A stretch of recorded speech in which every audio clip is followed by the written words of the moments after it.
Assalamualaikum warahmatullahi wabarakatuh. Nice to meet you again, my great students. Today we are going to discuss about passive voice. Passive voice part 1 of 3 parts that we will discuss. In part 1 we will discuss about present tense, present continuous, and present perfect tense. Do you know passive voice or passive sentence, my students? Alright. A statement or a sentence, its subject receives an action. Kalimat yang subjeknya menerima aksi.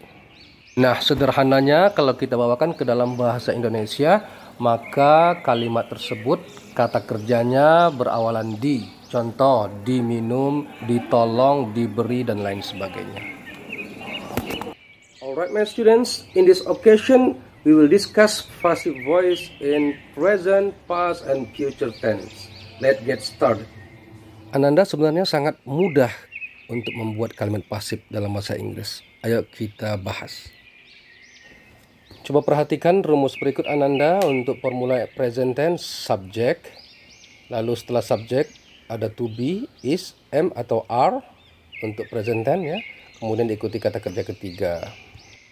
Sementara objeknya dan adverb-nya ini optional, jadi kita kurung.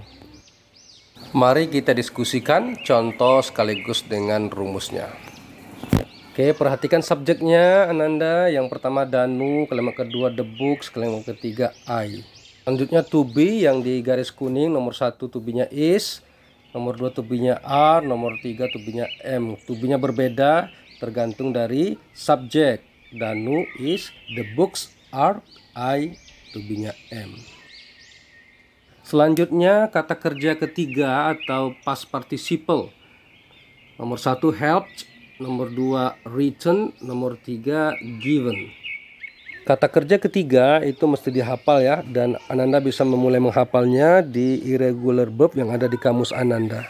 Nah, untuk objek dan adverb ini bervariasi kalimatnya.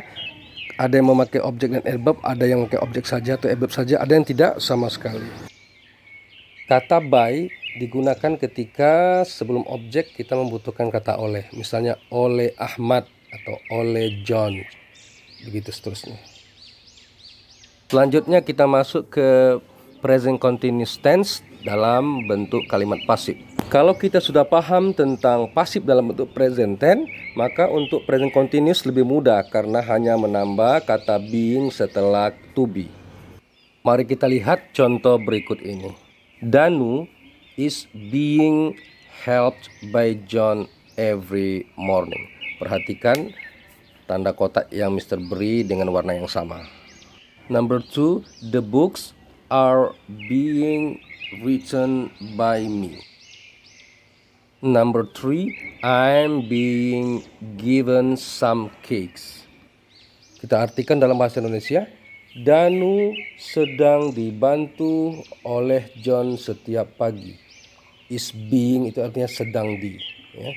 Is being helped, sedang dibantu. Buku sedang ditulis oleh saya. Are being written, sedang ditulis.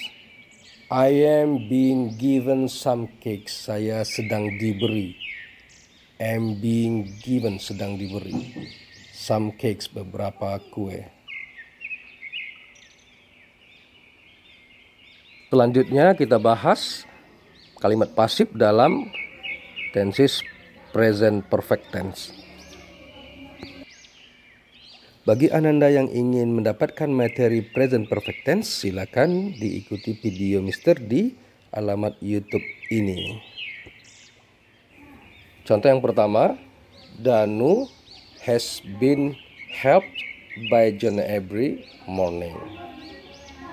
Contoh yang kedua, the books have been written by me. Contoh yang ketiga, I have been given some cakes. Kita terjemahkan ke dalam bahasa Indonesia. Danu telah dibantu oleh John setiap pagi. Buku telah ditulis oleh saya. Saya telah diberi beberapa kue. Dari arti tersebut kita bisa simpulkan bahwa have atau has artinya telah. Kemudian been diikuti kata kerja ketiga artinya di. Been given diberi, been written ditulis, been helped dibantu.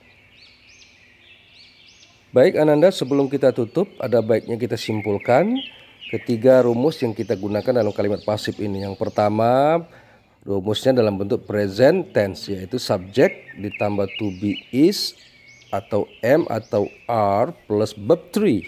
Boleh stop sampai di sana atau boleh dilengkapi dengan objek, yaitu by plus object plus adverb. Ini optional, pilihan.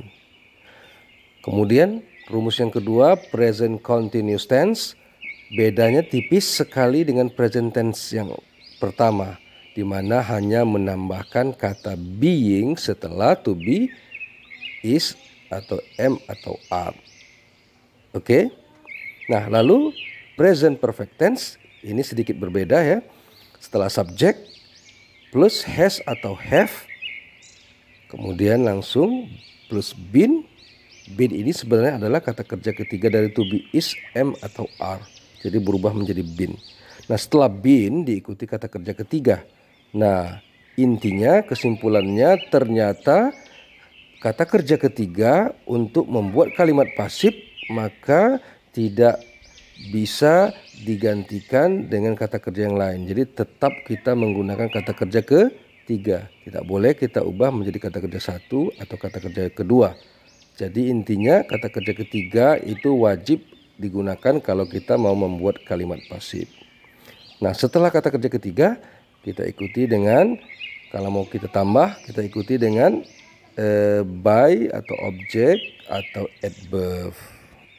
Sebenarnya setelah verb 3 masih ada pola lain lagi, tapi kita tidak bahas di kesempatan ini.